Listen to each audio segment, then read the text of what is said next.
चलिए प्रारंभ करते हैं चर्चा। सभी लोग हाथ जोड़ लीजिए, मंगलाचरण करेंगे। नमो अरिहंताणं, नमो सिद्धाणं, नमो आयरियाणं, नमो उवझायाणं, नमो लोये सविसाहूणम्। मंगलम भगवान वीरो, मंगलम गौतमो गणी, मंगलम कुंद कुंदाद्यो, जैन धर्मोस्तु मंगलम। आत्मा ज्ञानम स्वयं ज्ञानम, ज्ञानादन्यत् करोति किम, परभावस्य कर्तात्मा, मोहोऽयं व्यवहारिणाम्। अज्ञानतिमिरान्धानां, ज्ञानाञ्जनशलाकया चक्षुरुन्मीलितं येन, तस्मै श्रीगुरुवे नमः। तस्मै श्रीगुरुवे नमः। लघु जैन सिद्धांत प्रवेशिका गुरु गोपाल दास जी बरिया द्वारा विरचित, जिसकी हम चर्चा कर रहे हैं।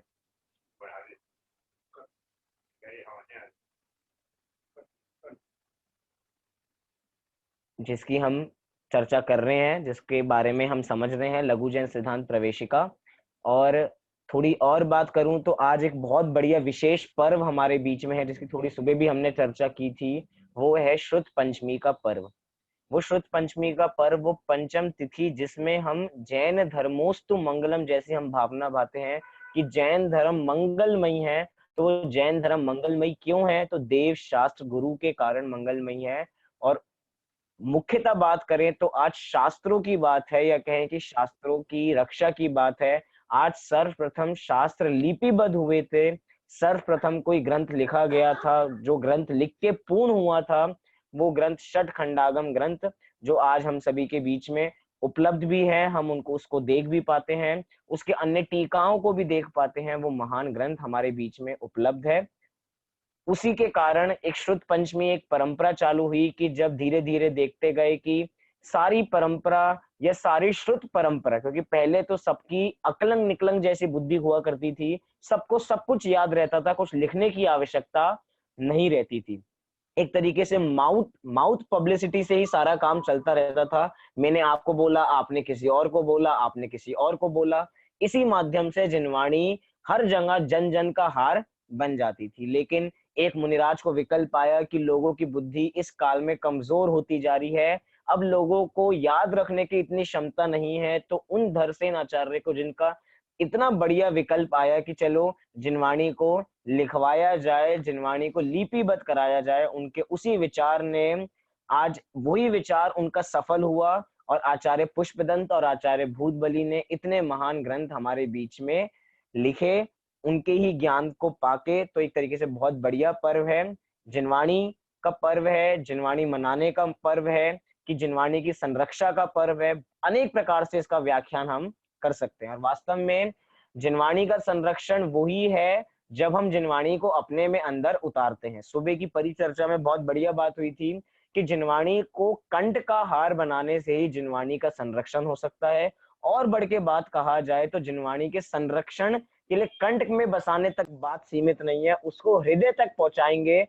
तभी वो जीवंत रह सकती है, तभी वो पंचम काल के अंत तक जैन धर्म की ध्वजा लहराएगी। जब आपके कंठ का ये हार बन जाएगी, तभी ये अपनी जिनवाणी माता जयवंत रह पाएगी। क्योंकि वर्तमान में देव, सच्चे देव का विरह है, लेकिन उसके बावजूद भी ये जिनवाणी माता उस विरह को भी भुला देती है कि वास्तव में उसने हमें जो मार्ग बताया है वो एक अलौकिक मार्ग है। इसलिए उसी मार्ग पे चलते हुए हम इन अपनी जो कक्षाओं को देख रहे हैं, हम लघु जैन सिद्धांत प्रवेशिका को पढ़ रहे हैं।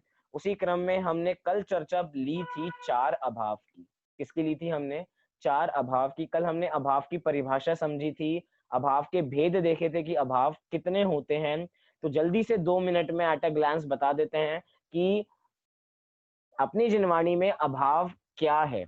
यहाँ पे अभाव ऐसी बातें नहीं है कि हमारे पास रुपया का अभाव है, हमारे पास बंगले का अभाव है, हमारे पास इन इन चीजों का अभाव है। वास्तव में जगत की अभाव देख के दीनता आती है, और यहाँ के अभाव को देख के हमें अपने गुणों के बारे में पता लगता है। हमें पता लगता है कि अभाव भी एक पॉजिटिव चीज हो सकती है। जगत के लिए, लोगों के लिए अभाव एक नेगेटिव चीज है। उनको अभाव सुनते सुनते सुनते या देखते देखते देखते उनको नेगेटिव वेव्स आती हैं, लेकिन जैन धर्म का अभाव पढ़ के सामने से पॉजिटिव वेव्स आती हैं कि हाँ, कोई अभाव है तो अभाव है। तो अभाव क्या है? एक द्रव्य में दूसरे द्रव्य का अभाव, अर्थात एक द्रव्य में दूसरे द्रव्य का कुछ भी नहीं है। एक द्रव्य अपने द्रव्य में है, दूसरा द्रव्य अपने द्रव्य में है। उस द्रव्य के गुण उसमें है और उस द्रव्य के गुण उसमें है। दोनों गुण नहीं मिलते, किसी की पर्याय नहीं मिलती, सब स्वतंत्र स्वतंत्र है। इसी का नाम है अभाव। कि एक द्रव्य में दूसरे द्रव्य का ना होना, क्या? एक द्रव्य में दूसरे द्रव्य का ना होना, ये क्या है? अभाव है। जैसे थोड़ा सा उदाहरण जल्दी से दूं, फिर हम प्राग भाव प्रध्वंसा भाव को आज समझेंगे। कि बहुत छोटी सी बात है, मैंने कहा कि दूध बहुत मीठा है। मैंने वाक्य क्या कहा? कि दूध बहुत मीठा है। अब थोड़ी इस वाक्य पे थोड़ा विचारिए। दूध बहुत मीठा है, क्या वास्तव में दूध मीठा है? वास्तव में दूध मीठा नहीं है। मीठा तो चीनी है, मीठा तो शक्कर है। लेकिन उसके संयोग से कहा क्या जा रहा है? कहा जा रहा है कि दूध मीठा है। लेकिन वास्तव में दूध मीठा नहीं होता, मीठाई तो चीनी होती है, मीठी तो शक्कर होती है। ऐसा क्यों कह रहे हैं हम? क्या चीनी को मिलाने से दूध मीठा नहीं हो जाता? ऐसी बात हम नहीं कर रहे। हम कह रहे हैं कि चीनी से चाहे दूध मीठा होता हो, लेकिन दूध मीठा नहीं हुआ है, चीनी दूध रूप नहीं हुई है, कोई किसी के रूप नहीं हुआ है, दोनों अपने अपने रूप हैं, अपने अपने स्वचतुष्टय में हैं। कभी भी दोनों एक दूसरे के रूप नहीं हो जाती, सब अपने अपने रूप से बनी रहती हैं। यही वास्तव में अभाव है। चार अभाव जिसकी हम चर्चा करने जा रहे हैं। पहला है प्राग भाव। पहला क्या है? प्राग भाव। दूसरा क्या है? प्रध्वंसा भाव। तीसरा क्या है? अन्योन्या भाव। और चौथा क्या है? अत्यंता भाव। ये चार अभाव हैं जो हमें जीवन जीने की कला सिखाते हैं। कल जो एक पॉइंट बताया था कि शुरू के जो तीन अभाव हैं, प्राग भाव, प्रध्वंसा भाव और अन्योन्या भाव, ये तीनों अभाव कैसे हैं? ये तीनों अभाव पर्याय की ओर हैं, अर्थात पर्याय की अपेक्षा से ये तीन भेद हैं। प्राग भाव, प्रध्वंसा भाव और अन्योन्या भाव, ये पर्याय की ओर से तीन भेद बने हैं। और द्रव्य की अपेक्षा कौन सा भेद बना है? द्रव्य की अपेक्षा भेद बना है चौथा भेद, जिसका नाम है अत्यंता भाव। अब आपका प्रश्न हो सकता है, गुण की अपेक्षा फिर कौन सा भेद है? तो साफ सीधे बात है, गुण कभी भी द्रव्य से अलग नहीं होते। जो गुण है वही द्रव्य है, क्योंकि परिभाषा ही हमने पढ़ी थी, गुणों के समूह को ही द्रव्य कहते हैं। इसलिए गुण की अपेक्षा कोई भेद नहीं होते। द्रव्य की अपेक्षा एक भेद, पर्याय की अपेक्षा से तीन भेद। तो क्रम से हम प्राग भाव, प्रध्वंसा भाव को समझेंगे। आज की कक्षा में इन दो अभाव को समझेंगे और अगली कक्षा में आगे के अभावों को समझेंगे। तो आइए आप सब लोग अपनी पुस्तकें खोल लीजिए। 22 नंबर का पेज पुस्तक में, क्वेश्चन नंबर 119, 119, 119 नंबर का प्रश्न। प्रश्न है कि प्राग भाव किसे कहते हैं? प्राग भाव किसे कहते हैं? तो कल हमने शब्दों के ऊपर तो विचार किया ही था। ये प्राक प्लस अभाव है, प्राग भाव नहीं है, क्योंकि हम इधर अभाव की चर्चा कर रहे हैं। प्राक, जो ग आपको दिखाई दे रहा है वो क हो जाएगा। फिर प्राग और अभाव। हाँ जी मोक्ष। मोक्ष अपने को अनम्यूट कर लीजिए। जयसिंह भैया, भैया मैं बताना चाहूंगा कि प्राग भाव क्या होता है। प्राग प्राग का मतलब होता है, प्राग का मतलब होता है बीता हुआ, भाव का मतलब होता है अभाव। तो वो उससे हो जाएगा कि प्राग भाव होता है कि वस्तु की, द्रव्य की वर्तमान पर्याय और भविष्य पर्याय में अंतर होना। चलिए, बहुत बढ़िया प्रयास किया आपने कि क्या है हमारा प्राग भाव। तो एक बार हम इसकी परिभाषा भी देख लेते हैं कि यहाँ पे प्राग भाव क्या बताया है। आप 119 नंबर का प्रश्न देखिए, उसका उत्तर भी देखिए। पहले उत्तर पढ़ लेते हैं, उसके बाद चर्चा करेंगे। यहाँ पे लिखा कि एक द्रव्य की वर्तमान पर्याय का उसी द्रव्य की पूर्व पर्याय में अभाव सो प्राग भाव है। क्या परिभाषा दी? कि एक द्रव्य है, कोई सा भी एक्स वाई जेड आप कोई एक द्रव्य ले लीजिए, उस एक द्रव्य की वर्तमान पर्याय को लीजिए, क्योंकि द्रव्यों में बहुत सारी पर्याय होती हैं। उस एक पदार्थ की, एक द्रव्य की वर्तमान पर्याय लीजिए, उस वर्तमान पर्याय में, उसी वर्तमान पर्याय में उसी द्रव्य की भूत की पर्याय का अभाव है, अर्थात पूर्व पर्याय का उसमें अभाव है। मतलब कि वर्तमान में पूर्व की पर्याय नहीं होती है, मतलब कि वर्तमान पर्याय में पूर्व का अभाव है और पूर्व की पर्याय में वर्तमान का अभाव है। वास्तव में परिभाषा क्या है? वर्तमान का पूर्व में अभाव। पहले हम कॉन्सेप्ट क्लियर कर लें, फिर अनेक उदाहरणों के माध्यम से तो समझना बहुत ईजी हो जाता है। परिभाषा क्या है कि वर्तमान का पूर्व में अभाव, वर्तमान का पूर्व में अभाव। लेकिन कई बार हम इसको, परिभाषा को जब चर्चा करेंगे तो ऐसी फॉर्मेट में चर्चा करेंगे कि वर्तमान में भूत का अभाव, वर्तमान में पूर्व पर्याय का अभाव। लेकिन वास्तव में परिभाषा क्या है? वर्तमान का, आप ये शब्द देखिए, का और में, परिभाषा क्या है ग्रंथों के अनुसार, जहां पे संबंधप्रद आचार्य ने श्लोकों के माध्यम से चर्चा उठाई आप्तमीमांसा में, वहां पे लिखा कि वर्तमान पर्याय का पूर्व पर्याय में अभाव। और जब हम चर्चा करेंगे तो आएगा वर्तमान पर्याय में भूत पर्याय का अभाव। बात एक ही है, एंगल है वस्तु को देखने का कि हम वस्तु को कैसे देख रहे हैं। यहाँ पे बहुत बढ़िया उदाहरण दिया, कि पुस्तक में नहीं दिया लेकिन पाठों में दे रखा है। हम सरल सा उदाहरण समझ सकते हैं कि जैसे एक होता है दही, क्या होती है? एक होती है दही। उस दही में जो दूध है, क्योंकि दूध से ही दही बना है, तो उस दही रूप पर्याय में उस दूध रूप पर्याय का अभाव है। अगर दूध रूप पर्याय का अभाव नहीं होता तो दही नहीं जम पाती। अगर दही चाहिए तो जो दूध है उस दूध नामक पर्याय का अभाव होगा तो ही हमारे सामने वो दही नामक पदार्थ आ सकता है। अगर दूध हट करने लग जाए, नहीं मैं तो दही बनने ही नहीं दूंगा, मैं तो ऐसे ही का ऐसे ही रहूंगा, लेकिन ऐसा वस्तु स्वरूप में है नहीं। अगर दही उसको बनना है, छोटी सी खटास आ जाए और वो दही, वो दूध को छोड़ के वो दही रूप में परिवर्तित हो जाता है। ऐसे अनेक उदाहरण हम देख सकते हैं कि वर्तमान पर्याय का भूत की पर्याय में अभाव। हम देखें कि अभी हम जैसे हैं, अभी कोई 50 साल का होगा, कोई 40 साल का, कोई सब अपने अपने एज देख लें। जितनी एज है आपकी, मैं 20 साल का हूं, तो 20 साल की एज में 19 साल की एज का अभाव है।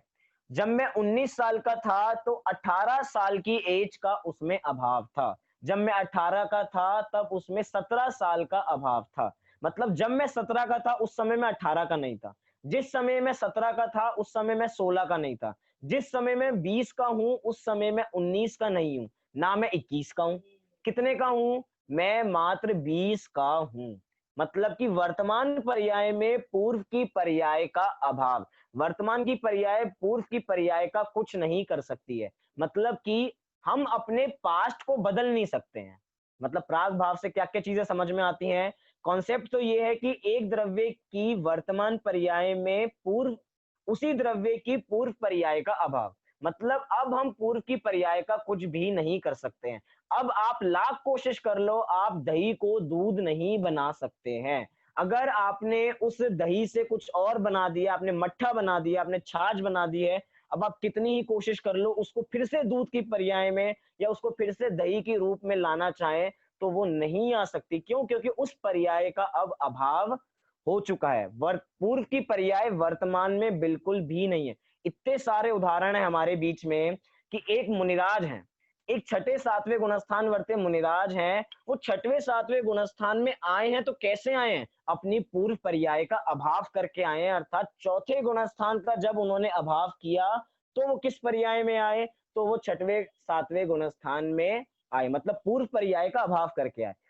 बहुत सरल उदाहरण देखूं, अभी हम सबने मंगलाचरण किया, हमने पहले कहा नमो अरिहंताणम, नमो सिद्धाणम, नमो आयर्याणम।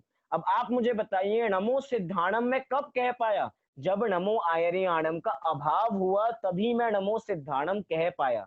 नहीं तो अगर दोनों का अभाव नहीं हो पाता तो मैं नमो सिद्धाणम कभी कह ही नहीं पाता। क्यों? क्योंकि एक चीज का पूर्व में अभाव है तभी उसका सामने का अस्तित्व बना हुआ है। मतलब ये हमें जो अभाव बताना चाह रहे हैं, वो कह रहे हैं ना आप अपने भूत को देखो, ना आप अपने भविष्य को देखो, आप अपने वर्तमान को देखो। जो अपने भूत को देखते देखते रहते हैं वो तो दुखी रहते ही रहते हैं, और जो अपने भविष्य को देखते हैं वे भी दुखी रहते हैं। क्यों? क्योंकि वो अपने वर्तमान भव को खो देते हैं। एक बार ऐसा ही हुआ, एक बार अकबर और बीरबल की आपने कथा सुनी हो तो बहुत बढ़िया कथा है। बीरबल बड़ा इंटेलिजेंट हुआ करता है।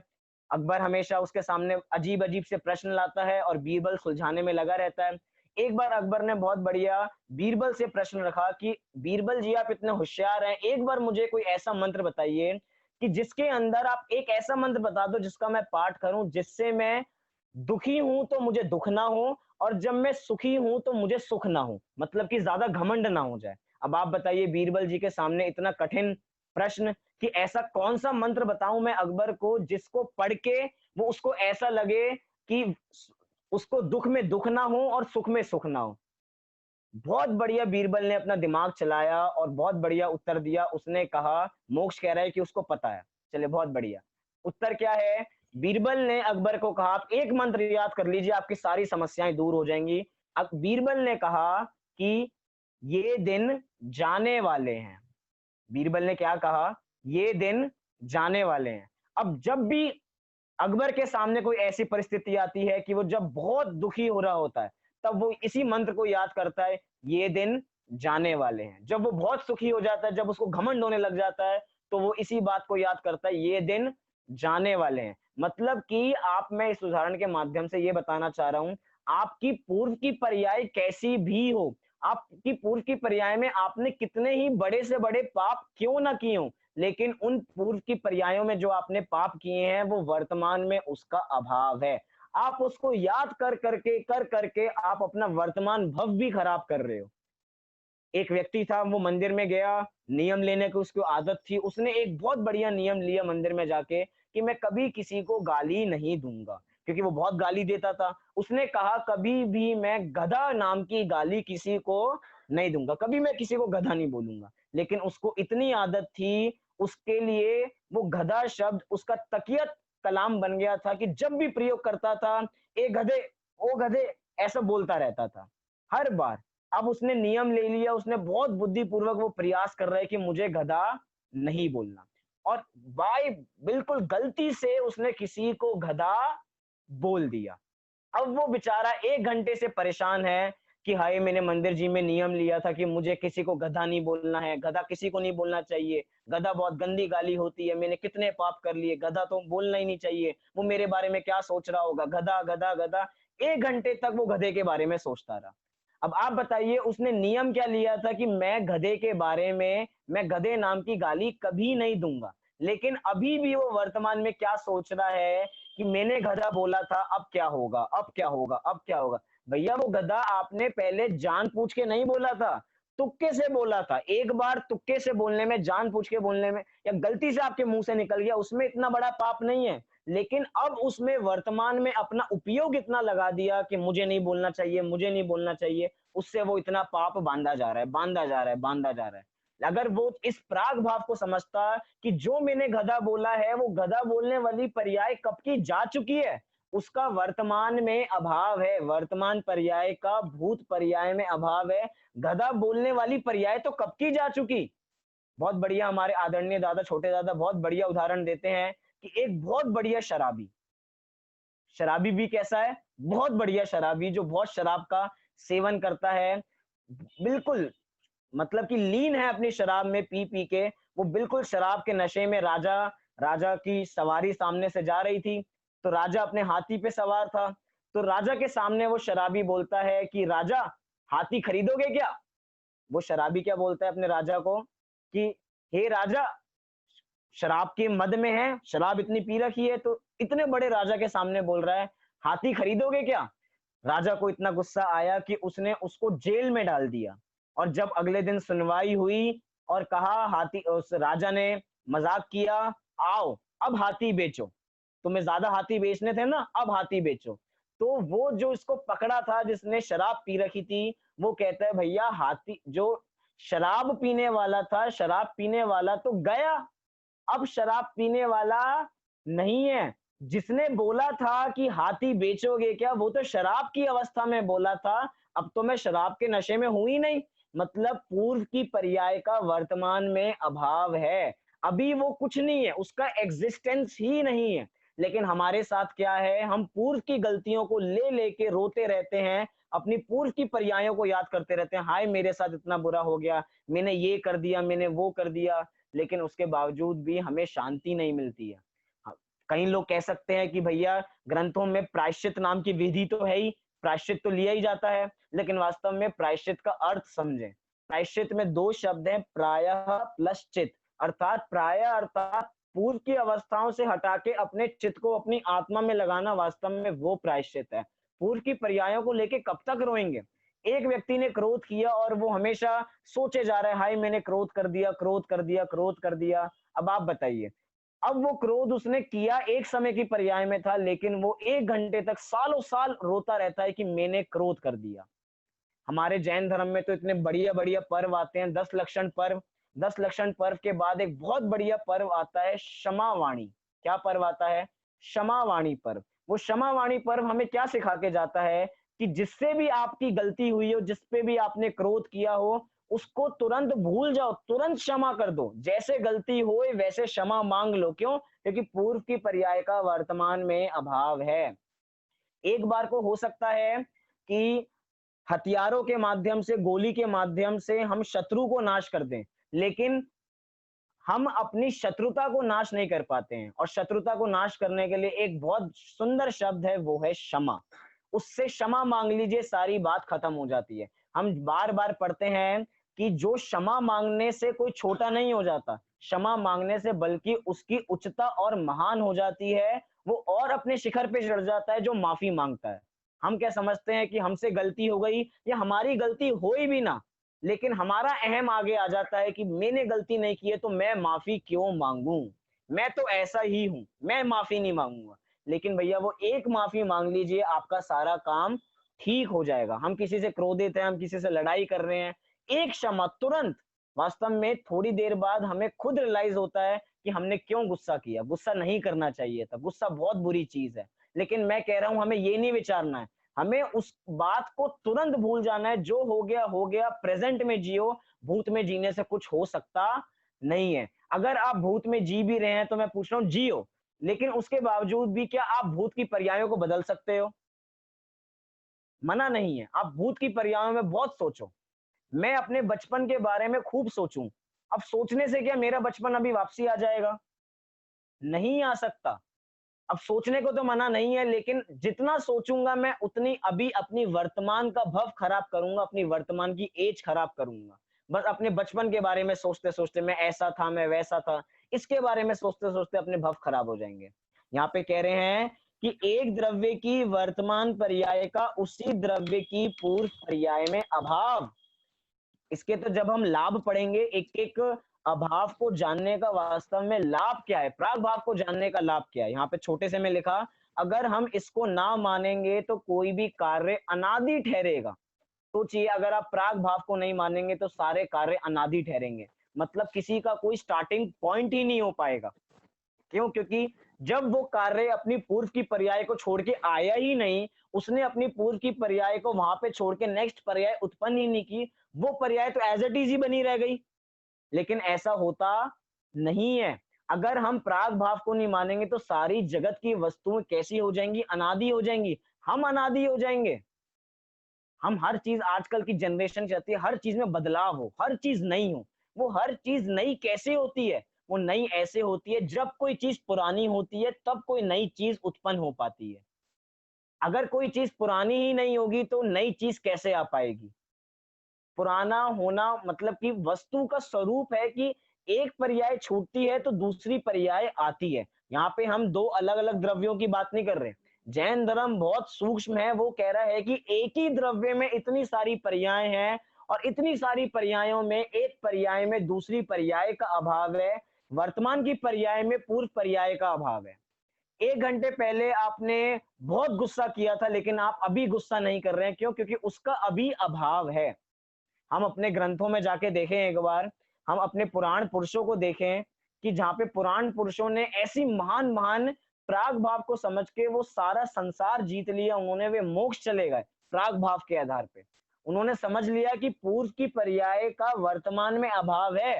हो सकता है मैं चोर हूं, अंजन चोर को याद कीजिए, वो चोर हो सकता है कि वो अंजन चोर हो, लेकिन वो अभी अंजन चोर नहीं है। उसने हो सकता है बहुत बुरे बुरे काम कर रखे हो, सप्त व्यसन में वो जरूर लीन हो सकता है, लेकिन एक जैन धर्म ही है जो सप्त व्यसनी को भी स्वीकार कर लेता है। वो कहता है कि आपने बड़े से बड़ा पाप किया, उसके बावजूद भी जैन धर्म आपको गले से लगा के कहेगा कुछ नहीं होता। क्यों? क्योंकि पूर्व की पर्याय का वर्तमान में अभाव है। मतलब हमें टेंशन करने की कोई बात ही नहीं है। हम बड़े से बड़ा पाप करें, उसके बावजूद भी पूर्व की पर्याय का वर्तमान में अभाव है। ऐसा कह के मैं ये नहीं कह रहा कि हम बहुत सारे पाप करें, लेकिन बड़े से बड़ा पाप करने के बावजूद भी हमें गिल्टी नहीं होनी चाहिए। क्यों? क्योंकि पूर्व की पर्याय का वर्तमान में अभाव है। हम जैसा वर्तमान में फोकस करेंगे, वैसे ही हमारा भविष्य होने वाला है। आपने बहुत सारी लोकोक्तियां भी सुनी होंगी। अगर आप वर्तमान पे फोकस करोगे, जैसा होगा हमारा वर्तमान, वैसा ही बनेगा हमारा भविष्य। जो भविष्य के बारे में सोचते रहते हैं, वो अपने वर्तमान को खो देते हैं।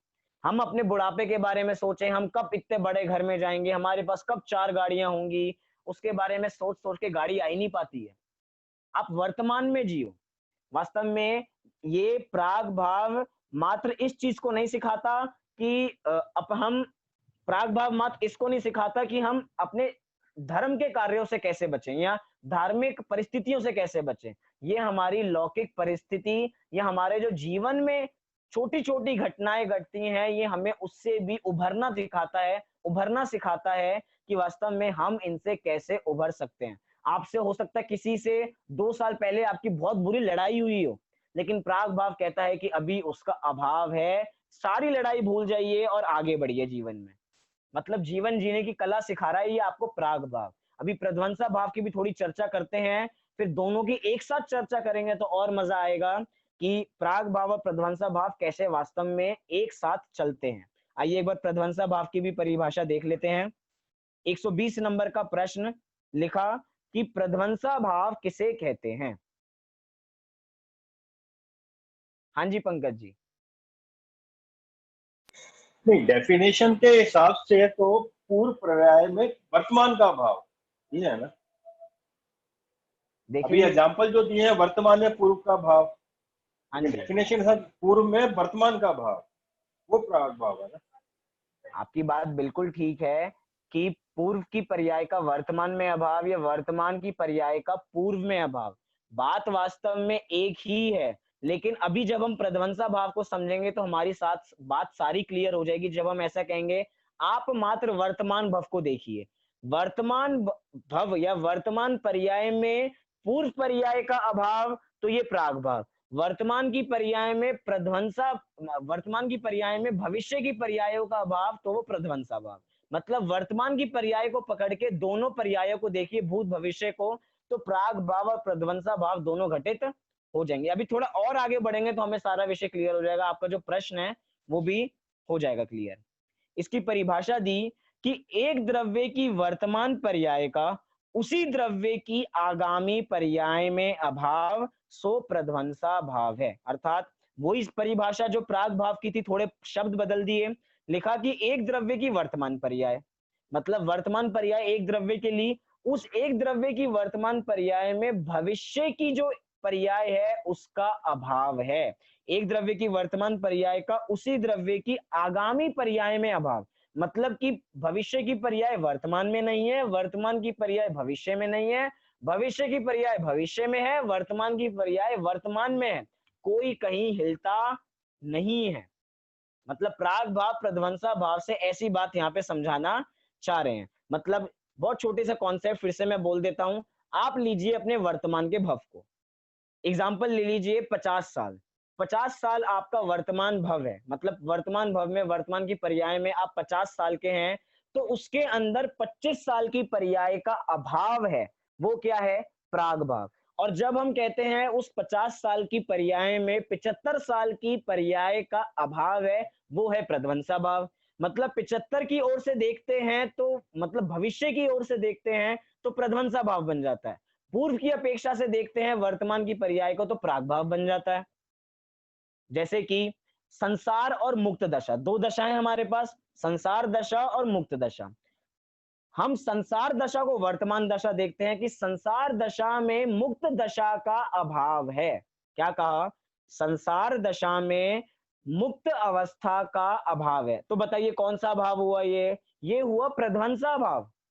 कि वर्तमान पर्याय हमने क्या ली? वर्तमान पर्याय हमने ली अभी संसार दशा। उस संसार दशा वर्तमान पर्याय में मोक्ष अवस्था का अभाव है। चलिए मोक्ष की अवस्था से देख लेते हैं। आप लीजिए मोक्ष की अवस्था, मुक्त अवस्था।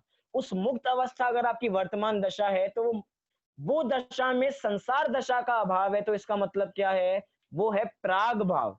मतलब कि जो पर्याय आप फोकस करना चाह रहे हैं उस पर्याय को मेन आप वर्तमान बनाइए, और पूर्व और भविष्य की पर्यायों का अभाव करेंगे तो जब पूर्व का अभाव करेंगे तो प्राग बन जाएगा, और जब भविष्य की पर्याय का अभाव करेंगे तो प्रध्वंसा भाव बन जाएगा। प्रध्वंसा भाव क्या कहना चाह रहे हैं? कि वर्तमान की पर्याय में आगामी पर्याय का अभाव है। एक द्रव्य आप घटा लीजिए, एक द्रव्य की वर्तमान पर्याय में भविष्य की पर्याय का अभाव है। जैसे कि किसी के हैं सफेद बाल, क्या? किसी के हैं सफेद बाल, उस सफेद बाल में काले बालों का अभाव है। मतलब पहले वो काले थे और अब वो सफेद हो गए हैं, तो सफेद बालों में किसका अभाव? काले बालों का अभाव। अब मैं पूछना चाह रहा हूं कि अब वो जो सफेद बाल हैं उसमें बाल नहीं होने का अभाव है, क्योंकि भविष्य में बाल चले जाएंगे। तो भविष्य की पर्याय का अभाव, मतलब कि सफेद बालों को वर्तमान दशा बनाते हैं, तो पूर्व की अपेक्षा से बात करें काले बालों का अभाव तो प्राग भाव, उसमें बाल नहीं है उसकी बात करें तो वो है प्रध्वंसा भाव। मतलब वर्तमान की पर्याय को देख के हम दोनों पर्यायों को समझ सकते हैं।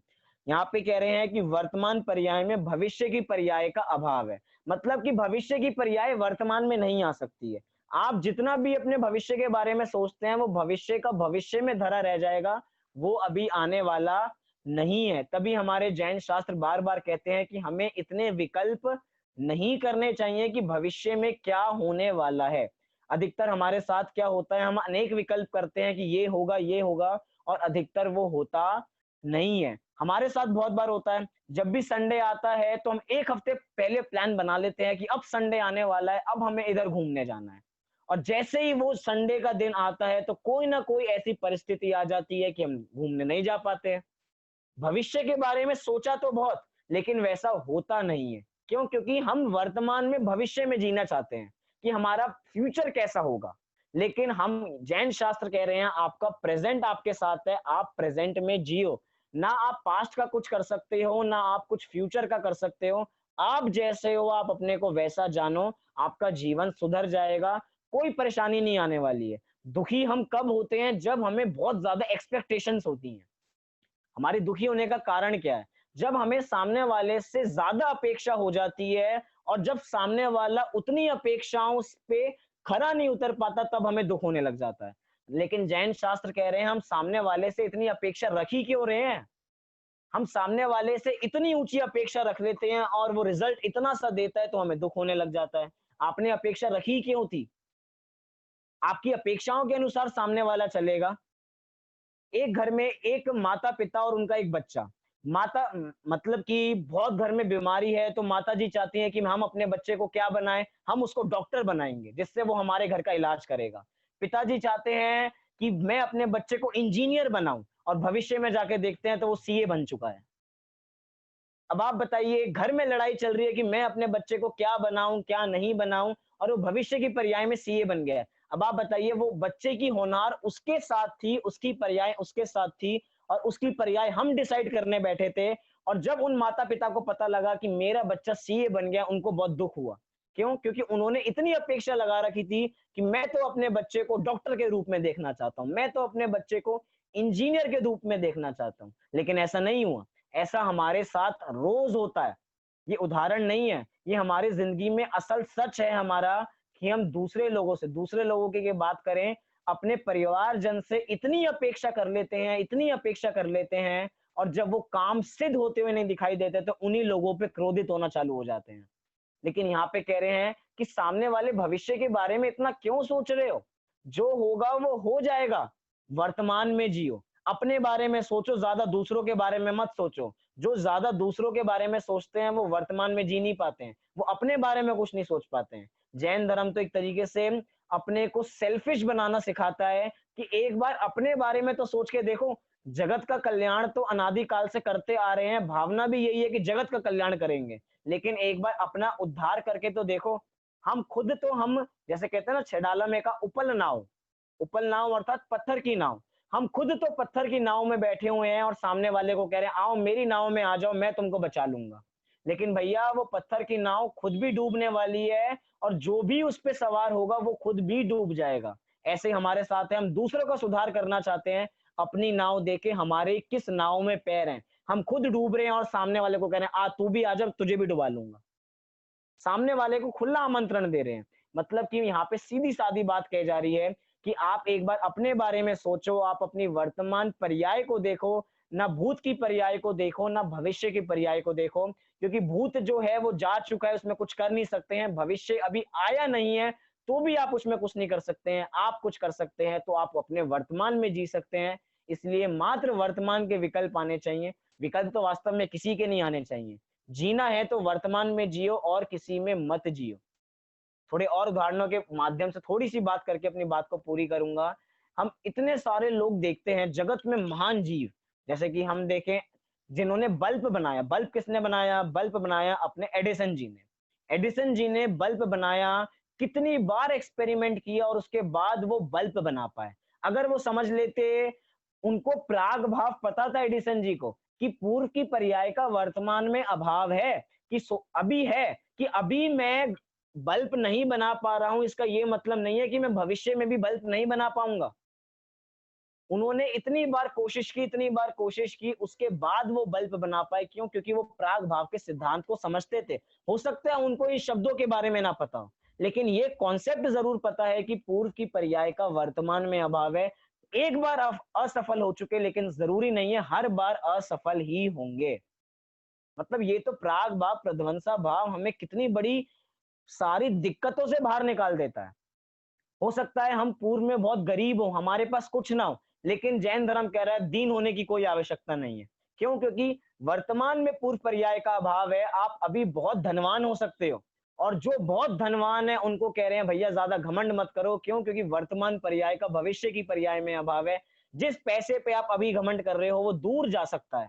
उल्टा घटाइए इसको, ऐसा घटा सकते हैं अभी हम बिल्कुल दुखी हैं, या अभी हम कहें कि अभी हमारे पास कुछ नहीं है, या बहुत दीन है। तो अभी कह रहे हैं अभी दीन हो तो क्या हो गया, भविष्य में आप सुखी हो सकते हो, भविष्य में आप अपनी आत्मा को जान सकते हो। उल्टा भी देख सकते हैं। मतलब हम अनेक तरीकों से इस सिद्धांत को समझ सकते हैं कि यहाँ पे क्या कहना चाह रहे हैं कि वर्तमान पर्याय का पूर्व पर्याय में अभाव, वर्तमान पर्याय में भविष्य की पर्याय का अभाव। जब दोनों का ही अभाव है तो हम इतने फ्यूचर में क्यों जी रहे हैं? वास्तव में बहुत बड़ी गलती है हमारी कि हम अपने पास्ट में जीते हैं। हमारी बहुत बड़ी गलती है कि हम अपने भविष्य में जीते हैं। और थोड़ी बात करूं, जो लोग, मैं तो कह रहा हूं आप अपने पे भी प्राग भाव प्रध्वंसा भाव घटाइए और अन्य लोगों पे भी घटाइए। अन्य लोगों पे कैसे घटाइए? अर्थात अपने दृष्टिकोण को बदलिए। जिन लोगों को आप चोर चक चोर चक्का समझते थे, बहुत गंदा समझते थे, उनको उस दृष्टि से देखिए भैया कि ये इसने अभी पूर्व में हो सकता है चोरी की हो, लेकिन इसने वर्तमान में चोरी नहीं की है।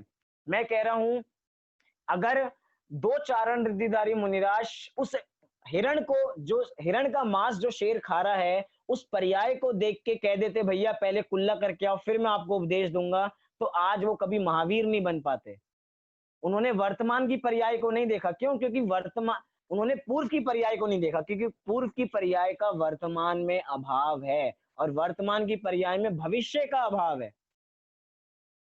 मतलब ये सीधा डायरेक्ट कॉन्सेप्ट है हमें अपने तक पहुंचने का। हमें जीवन में हम कैसे अपने सिंपल रूल्स को, अपनी परिस्थितियों को कैसे टैकल कर सकते हैं, ये हमें प्राग भाव और प्रध्वंसा भाव जीवन में सिखा के जाता है कि टेंशन लेने की बात नहीं है, आपके पास प्राग भाव प्रध्वंसा भाव है। दूसरी पॉइंट मैं कहना चाहूंगा कि एक तो आप दूसरों पे अप्लाई कीजिए।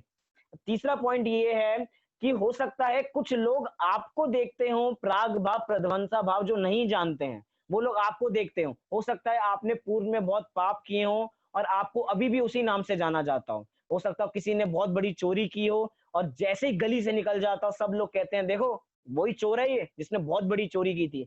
हो सकता है लोग कहें किसी को, हो सकता है अंजन चोर को अभी भी अंजन चोर के नाम से जाना जाता है। ऐसे ही कोई भविष्य की पर्याय को देख के हंसे आपके, तो समझना कि वो प्राग भाव प्रध्वंसा भाव को नहीं समझते हैं। उन पे गुस्सा मत करना कि तुमको पता नहीं है, चोरी तो मैंने बहुत पहले की थी, अब थोड़ी मैं चोरी करता हूँ, अब तो मैं बहुत सज्जन। उनको समझाने का फायदा नहीं है। आप इतना संतोष धारण कीजिए कि वो प्राग भाव प्रध्वंसा भाव को नहीं समझते हैं। जिस समय वो प्राग भाव प्रध्वंसा भाव को समझ जाएंगे, उस समय उनको भी ये बात पता लग जाएगी। हो सकता है पूर्व में हो, लेकिन कभी ना कभी उनको समझ में अवश्य आएगी। हाँ जी मोक्ष। भैया ये प्रयाग प्रयाग भाव प्रत्यंसा भाव अगर हम नहीं मानेंगे तो एक तरीके से यही कह रहे हैं ना, प्रेजेंट पास्ट और फ्यूचर में कोई डिफरेंस नहीं रहेगा। हाँ जी, बहुत बढ़िया। है ना, कि यही कह रहे हैं ना। और अगर हम इसको मानेंगे तो हमें ये होगा कि जो हम पूर्व में जैसे थे तो हम उससे अपने आप को धर्म की तरफ मोड़ सकते हैं और अपनी किसी भी पर्याय से निराश नहीं हो सकते। हमारे पास एक उम्मीद है, होप है। यही है ना उसका आर्ट ऑफ लिविंग का जो आप कॉन्सेप्ट बता रहे हैं। बहुत बढ़िया, आपने बहुत बढ़िया पॉइंट पकड़ा कि जो आपने कहा कि पूर्व का अभाव है और भविष्य का अभाव है, तो हम वर्तमान में जिए, एक होप है हमारे साथ। लेकिन यहाँ पे एक पॉइंट और ऐड कर लीजिए, हम उस होप को लेके बैठे नहीं है कि भविष्य में हमारे साथ क्या होने वाला है, क्योंकि होप जो होती है वो भविष्य के साथ जुड़ी होती है। लेकिन हम यहाँ पे उस होप को भी खत्म करने की बात कर रहे हैं कि जो है, जब है, जैसा है वैसा ही है। ना उसमें भविष्य कुछ कर सकता है, ना उसमें भूत कुछ कर सकता है। हो सकता है पहले हम बहुत काले हों, लेकिन भविष्य में हो सकता है हम गोरे हो जाएं। मतलब कुछ भी हो सकता है, लेकिन ऐसी होप नहीं है हमारी। होप तो हमारी इच्छा हो जाएगी। इच्छा तो एक दोष है। हम यहाँ पे इच्छा, हम अपनी जिज्ञासाएं, हम अपने लोभ बढ़ाने के लिए नहीं बैठे हैं कि होप बढ़ाएं हम कि ऐसा हो जाएगा, ऐसा हो जाएगा, हो सकता है। मतलब यहाँ पे थोड़ा पॉइंट आप पकड़िए कि बहुत सारे मोटिवेशनल स्पीकर्स बहुत बार इसी पॉइंट को पकड़ते हैं कि कुछ नहीं होता, आप पहले ऐसे थे, लेकिन आप अब ऐसा हो, अब आप ऐसा करेंगे तो आप ऐसा बन जाएंगे। अपने भूत को भूल जाइए, हो सकता है आप ऐसे हो, ऐसे हो, ऐसे हो, लेकिन आप भविष्य में कुछ और बन सकते हैं। लेकिन वो बात सच्ची बात नहीं है। क्यों? क्योंकि वो एक व्यक्ति के अंदर इच्छा जगा रहे हैं, होप जगा रहे हैं। यहाँ पे होप जगाने की बात नहीं कर रहे हैं। यहाँ पे आपको अपना आपका आईना दिखा रहे हैं, आपके वर्तमान का आईना, कि आप वर्तमान में ऐसे हैं। आपको भविष्य का आईना नहीं दिखा रहे कि आप भविष्य में कैसे होने वाले हैं। मोटिवेशनल स्पीकर्स आपको भविष्य का आईना दिखाते हैं, आपको भूत का आईना भूलना सिखाते हैं और भविष्य का आईना देखना सिखाते हैं। लेकिन यहाँ पे कह रहे हैं, ना आपको भविष्य का आईना देखना है, ना आपको भूत का आईना देखना है। आप अपने प्रेजेंट को देखिए कि आप प्रेजेंट में कैसे हैं। इसलिए वो बात बिल्कुल अलग है। प्राग भाव प्रध्वंसा भाव, यहाँ पे लिखा प्रध्वंसा भाव को नहीं मानेंगे तो क्या दिक्कत आएगी। यहाँ पे लिखा है इसको नहीं मानेंगे तो कोई भी कार्य अनंत काल तक ठहरेगा। क्या? कोई भी कार्य अनंत काल तक ठहरेगा, मतलब जो पर्याय अटक गई वो अब भविष्य में ऐसी ही होने वाली है। सोचिए, आप, कोई व्यक्ति बहुत अमीर है तो वो हमेशा अमीर ही रहने वाला है। कोई व्यक्ति गरीब है तो वो हमेशा गरीब ही रहने वाला है। ऐसा हो जाएगा तो कोई परिणमन नहीं हो पाएगा उसमें, वो जड़ हो जाएगा। परिणमन तो वस्तु का स्वभाव है, हर समय उसमें परिणमन चलता रहता है। पहले कुछ, अब बाद में कुछ, पहले कुछ, बाद में कुछ, ऐसा परिणमन चलता रहता है। कोई एक पर्याय अटकती नहीं है। अगर एक पर्याय, उस एक, सोचिए, वो एक समय की पर्याय हर समय बैठी रहे। सोचिए 10 नंबर की पर्याय में आप दुखी थे, एग्जाम्पल लीजिए, 10 नंबर की पर्याय में आप बहुत दुखी थे, और वो 10 नंबर की पर्याय इतनी लंबायमान हो गई, इतनी लंबायमान हो गई कि वो 100 नंबर तक की पर्याय तक पहुंच गई। अब सोचिए, आप 10 नंबर की पर्याय से 100 नंबर की पर्याय तक दुखी दुखी हैं। लेकिन यहाँ पे कह रहे हैं 10 नंबर की पर्याय में दुखी थे तो जरूरी नहीं है कि 11वीं नंबर की पर्याय में आप दुखी होंगे। क्यों? क्योंकि 10वीं नंबर की पर्याय का 11वीं नंबर की जो भविष्य की पर्याय है उसमें अभाव है। वो वैसी पर्याय नहीं है, वो किसी और जाति की पर्याय है। क्या कहा? वो किसी और जाति की पर्याय है, वो वैसी पर्याय नहीं है, वो उससे बिल्कुल जुदा है। क्यों? क्योंकि पर्याय का स्वभाव तो एक समय का है। पर्याय तो सारी एक समय की रहती हैं, एक समय से ज्यादा रहती नहीं है, क्योंकि पर्याय क्षण भंगुर होती हैं। पर्याय क्षण क्षण ध्वंसी होती हैं। तो अभी है, बाद में नहीं है। गुब्बारे की तरह, गुब्बारा अभी है, फूट जाएगा, फिर नहीं रहेगा। अभी गुब्बारा हमें बड़ा अच्छा दिख रहा है, लेकिन जैसे ही फूट जाएगा तो फूट गया। अब वो फिर से गुब्बारा बनने में उसकी इतनी क्षमता नहीं है कि वो वापसी गुब्बारा बन जाए, फिर से फूल जाए। क्यों? क्योंकि वो फूटे हुए गुब्बारे की, उसकी जो पूर्व अवस्था है उसमें अभाव है, और उसकी अभी जो फूला हुआ गुब्बारा है वो फूटे हुए गुब्बारे का उसमें अभाव है, बाद में फूटने वाला है वो। ऐसे ही अपने सारे सब विचार भी ऐसे ही हैं, हम वर्तमान में जिए ना भूत में ना भविष्य में, इसीलिए वर्तमान पर्याय को देखेंगे तो हम सुखी हो पाएंगे। बहुत बढ़िया कि अगर हम 6th में पढ़ रहे हैं तो हम हर समय 6th में ही पढ़ते रह जाएंगे, 7th में पढ़ रहे हैं तो हर समय 7th में ही पढ़ते रह जाएंगे, कभी क्लास नहीं बढ़ पाएंगे। जैसे टीचर्स के लिए बहुत बार कहा जाता है कि बच्चे तो सारे प्रमोट हो जाते हैं लेकिन टीचर्स उसी क्लास में रह जाती हैं, कि बच्चा 7वीं से 8वीं में आ गया, 8वीं से 9वीं में आ गया, 9वीं से 10वीं में आ गया, लेकिन जब वो टीचर से मिलने जाता है तो देखता है कि वो अभी भी 6ठी क्लास को ही पढ़ा रही है, लेकिन वास्तव में 6ठी क्लास को तो वो पढ़ा रही है, लेकिन उसके बावजूद भी एक एक समय का अभाव चलता जा रहा है, एक एक पर्याय बदलती जा रही है और वो आगे बढ़ते जा रहे हैं। जैसे 7वीं से 8वीं ऐसे ही हर समय वो अगले समय किसी और क्लास को पढ़ा रही है, अगले बैच में किसी और बच्चों को पढ़ा रही है, ऐसे ही बढ़ता चला जाता है, बढ़ता चला जाता है। यही अभाव का कॉन्सेप्ट है। वास्तव में यहाँ पे जगत की वस्तुओं का अभाव नहीं दिखाया जा रहा, यहाँ पे वस्तु का स्वभाव बताया जा रहा है कि वो एक अभाव है। वस्तु में दो चीजें होती हैं, स्वभाव और अभाव। हमारे पास दोनों ही चीजें हैं, हमारे पास स्वभाव भी है, हमारे पास अभाव भी है। अगर स्वभाव है तो बहुत बढ़िया है ही अपने पास, अगर अभाव नहीं होता तो स्वभाव कुछ काम का नहीं रहता। अगर अभाव नहीं होता तो स्वभाव किसी और से मिल जाता। ये अभाव है तो स्वभाव को स्वभाव बनाए रखता है, कभी भी विभाव बनने नहीं देता। तो सोचिए अभाव का कितना बड़ा काम है। यहाँ पे बहुत बढ़िया उदाहरण दिए कि कोई मिथ्या दृष्टि जीव सम्यक दृष्टि कैसे बनता है। वो मिथ्या दृष्टि जीव सम्यक दृष्टि ऐसे बनता है जब उसकी मिथ्यात्व अवस्था का व्यय होता है। जब वो मिथ्यात्व अवस्था चली जाती है तब वो सम्यक दृष्टि बन पाता है, नहीं तो वो सम्यक दृष्टि नहीं बन सकता। हमने शुरुआत में मुनिराजों का उदाहरण देखा था।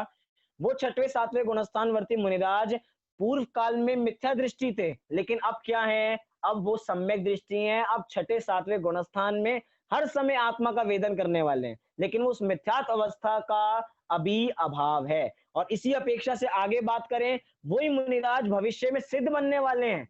तो वो जो मुनिराज सिद्ध बनने वाले हैं, लेकिन उस पर्याय का अभी अभाव है, इसलिए प्रध्वंसा भाव है। मुनिराज हर समय ये नहीं देखते मैं कब सिद्ध बनूंगा, कब बनूंगा, इतनी सालों से तपस्या कर रहा हूं, कब बनूंगा। थोड़ा आंख खोल के देखते हो कोई परिवर्तन आया नहीं आया शरीर में, ऐसा कुछ नहीं करते हैं। मतलब ऐसी कोई क्रियाएं नहीं होती हैं। वे अपने वर्तमान में सुखी हैं, अपनी आत्मा को भोग रहे हैं, आत्मा के सुख को भोग रहे हैं, कोई इच्छा नहीं है और सिद्ध पर्याय प्रकट हो जाती है। मतलब वर्तमान में जीना ही सर्वश्रेष्ठ जीवन जीना है। तो इसलिए अगर आपको सर्वश्रेष्ठ अपनी लाइफ बनानी है तो आप अपने वर्तमान में जिए, जिए ना भूत में जिए ना भविष्य में जिए। अभी बातें तो बहुत सारी हो सकती हैं, उदाहरण भी बहुत सारे हो सकते हैं, इसका कोई अंत नहीं है। बहुत बढ़िया मजेदार चर्चा है, चर्चा वास्तव में गंभीर चर्चा भी है, लेकिन बहुत मजा आता है इसको चर्चा को करने में। इसलिए कुछ उदाहरण आप बताना चाहें, कल थोड़ा आपके लिए भी होमवर्क है कि आप भी प्राग भाव प्रध्वंसा भाव के 3-4 उदाहरण ढूंढ के लाइए अपने निजी लाइफ के। पुराणों के ढूंढ के लाने को नहीं कह रहा, क्योंकि पुराणों में तो दे ही रखे हैं। यहाँ पे अपनी लाइफ की बात करें कि हमें अप्लाई कैसे कर पा रहे हैं। आपको पता है जब गुरुदेव श्री थे, गुरुदेव श्री से पूर्व भी ये सारे सिद्धांत थे, प्राग भाव प्रध्वंसा भाव अन्योन्या भाव अत्यंत भाव, सब सिद्धांत थे, लेकिन उनका प्रयोग नहीं था। पुराने जितने भी विद्वान थे वे भी सब समझते थे कि अभाव क्या होता है, कि एक द्रव्य में दूसरे द्रव्य का अभाव। लेकिन जब से गुरुदेव श्री आए, गुरुदेव श्री के इस पे मार्मिक प्रवचन हुए, उन्होंने इस तथ्य को उजागर किया कि आप इन अभावों को अपने लाइफ में घटित करके देखिए, वर्तमान की पर्यायों में घटित करके देखिए, तो आपको समझ में आएगा कि ये अभाव वास्तव में क्या है।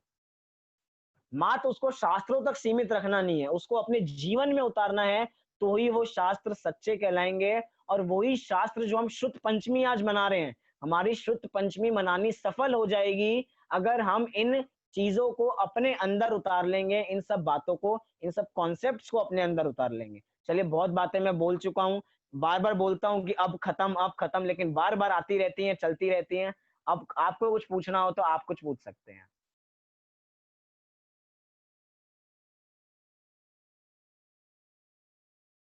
हाँ जी मोक्ष। जैस्मिन भैया, आज शुद्ध पंचमी के अवसर पर मैं जिनवाणी के ऊपर एक भजन गाना चाहता हूँ। चलिए 1-2 मिनट बाद गाइए, बस 2 मिनट। अगर अभी किसी को विषय से संबंधित कोई प्रश्न हो तो वो पूछ लीजिए, फिर मोक्ष बहुत बढ़िया भजन गाएगा, हम उसको भी सुनेंगे एक बार। किसी को विषय से संबंधित कोई प्रश्न हो तो वो पूछ लीजिए। विषय से संबंधित नहीं है, मेरा शुद्ध पंथी से संबंधित ही है। हाँ जी, चलिए ये अब विषय षटखंड से आगम संबंधित का, नहीं है, थोड़ा श्रुत पंचमी के बारे में पूछ लेते हैं, पूछिए। हाँ, ये षटखंड आगम का प्रिंट कब हुआ था, किस पीरियड में हुआ था? षट एक खंडागम का वर्जन डॉक्टर, प्रिंट कब हुआ था? हाँ, जो वर्जन हमारे पास आया, तो पहले तो मूल हमारे पत्री में पास जो प्रिजर्व आया, था। हाँ, हाँ जी, मतलब इसका एग्जैक्ट काल नहीं पता, लेकिन इसकी घटना हम पूरी पता है कि किस समय कैसा हुआ था। जब बाद में थोड़ी चर्चा बाद में भी करेंगे, लेकिन अभी घटना के बारे में अगर आपको जानना हो, थोड़ा घटना के बारे में बता सकता हूँ कि उस समय भट्टारक थे, भट्टारकों के पास वो सारे ग्रंथ अवेलेबल थे।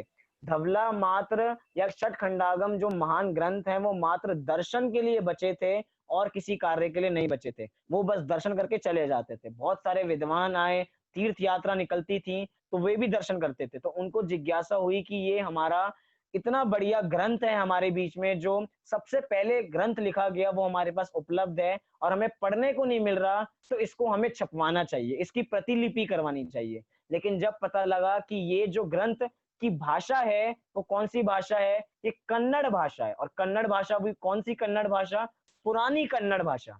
और उस समय पुरानी कन्नड़ भाषा को जानने वाले बहुत कम थे, नई कन्नड़ भाषा को जानने वाले बहुत थे। इसलिए पुराने वालों को ढूंढा गया कि कौन पुरानी कन्नड़ को पढ़ सकता है, उनको ढूंढा, फिर उन्होंने प्रतिलिपियां बनाई, उनसे कहा, उनको अनेक अनेक पैसे दिए गए, 100-100 रुपए, 1000-1000 रुपए एक प्रतिलिपि करवाने के लिए सेठियों से अलग अलग पैसे मांगे गए। फरमान निकाला गया कि सब लोग अगर आप 10-10 रुपए भी देंगे तो 10-10 रुपए इकट्ठे करके भी हम एक बहुत बड़े जिनवानी का प्रकाशन कर सकते हैं। ऐसे जिनवानी का प्रकाशन हुआ। उसके बावजूद भी भट्टारकों ने ऐसी शर्त लगा दी कि आप ग्रंथों की प्रतिलिपि तो करवा रहे हो, लेकिन उसके बावजूद भी ये ग्रंथ तो हमारे पास ही रहेंगे। तो बहुत सारी घटना है। जब हम इस भक्तांबर, जब सुबह के क्लास में जब भक्तांबर काव्य हमारा पूरा हो जाएगा, इस श्रुत पंचमी के बारे में थोड़ा और विस्तार से जानेंगे। आज तो अभी समय नहीं है अभी जानने का, बहुत सारी बातें बाद में हम जानेंगे। चलिए, हाँ जी मोक्ष। हेलो।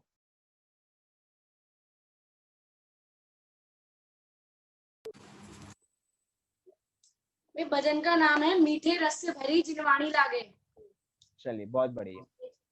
हे जिनवाणी भारती, तो है जपू दिन रैन, जो तेरी शरणागत है, सो पावे सुख और चैन। मीठे रस से भरी जिनवाणी लागे, जिनवाणी लागे, मने आत्मा की बात घनी प्यारी लागे। मीठे रस से भरी रे जिनवाणी लागे, जिनवाणी लागे, मने आत्मा की बात घनी प्यारी लागे। आत्मा है उजलो उजलो, तन लागे मन कालो, शुद्धात्म की बात अपने मन में बसा लो। मैंने चेतना की बात, मैंने चेतना की बात गई प्यारी लागे, मन हारी लागे, मने आत्मा की बात गई प्यारी लागे। मैं हूँ चेतन देह अचेतन, जिनवाणी बतलाए, जिनवाणी है सच्ची माता, सच्चा मार्ग दिखाए। अरे मान ले तू चेतन प्यारो, काहे लागे काहे लागे, मने आत्मा की बात घनी प्यारी लागे। मीठे रस से भरी रे जिनवाणी लागे, जिनवाणी लागे, मने आत्मा की बात घनी प्यारी लागे। नहीं भावे मने लाडू पेड़ा, नहीं भावे मने काजू, मोक्षपुरी में जाऊंगा मैं बनके दिगंबर साधु। मन्ने मोक्ष महल का मार्ग बड़ो लागे, बड़ो प्यारो लागे, मन्ने आत्मा की बात घनी प्यारी लागे। जय जिनेन्द्र। बहुत बढ़िया मोक्ष, बहुत बढ़िया भजन। सब लोग एक बार मोक्ष के लिए तालियां बजा सकते हैं। कितना बढ़िया भजन मोक्ष ने गाया कि जिनवाणी माँ कैसी लगती है, क्योंकि जिनवाणी माँ की भक्ति है, जिनवाणी माता की भक्ति है। वास्तव में उसको माँ की उपमा दी गई है। मातृ समझ उपकार करती जिनवाणी ही है। माता के समान उपकारी है हम सबके लिए। जैसे माता हमें हर परिस्थिति में बचाती है, ऐसे जिनवाणी माता हमें हर परिस्थिति में बचाती है। कैसी भी परिस्थिति हो, आप जिनवाणी माता की शरण में आइए, आप उससे जरूर बचेंगे। कोई ना कोई उपाय आपको अवश्य मिलेगा। तो हम इस श्रुत पंचमी को सार्थक करें, जिनवाणी को कंठ में बसाएं, उसको हृदय में बसाएं। इसी मंगल भावना से मैं अभी की बात को पूरी करता हूँ। सुबह की कक्षा यथा समय 8:30 बजे रहेगी। अभी सब अपने स्थान से 9 बार नमोकार मंत्र का पाठ कर सकते हैं।